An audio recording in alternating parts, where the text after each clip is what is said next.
সাইফুল বিন নূর জানতে চেয়েছেন, আসসালামু আলাইকুম। আপনার কাছে আমার একটি প্রশ্ন।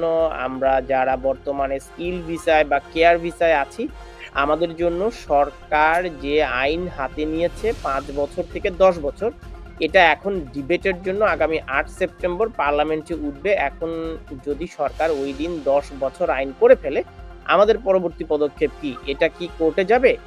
আর যদি কোর্টে উঠে, আশা করি আমাদের কমিউনিটির একজন সলিসিটর হিসেবে আপনারা আমাদের পক্ষে লড়বেন। ধন্যবাদ। স্কিলড ওয়ার্কার ভিসায় যারা রয়েছেন তাদের সকলেরই প্রশ্ন যে আসলে আমরা কবে পারবো। এখন এই মুহূর্তে আমাদের অবভিয়াসলি উত্তরটা দেওয়া ঠিক হবে না, বিকজ এটা আসলে কনসালটেশনে রয়েছে এবং তারা বলেছে যে এটা হয়তো আপনার লেটার দিস ইয়ার, হয়তো আপনার সেপ্টেম্বর অক্টোবরের দিকে হয়তো একটা করতে পারে, বা হয়তো তারা এটাকে পার্লামেন্টে ওঠার পর ডিবেটের পর হয়তো নেক্সট ইয়ারে তারা হয়তো একটা ডিসিশন দিবে। Stonebridge Legal Solutions Limited, your trusted immigration partner.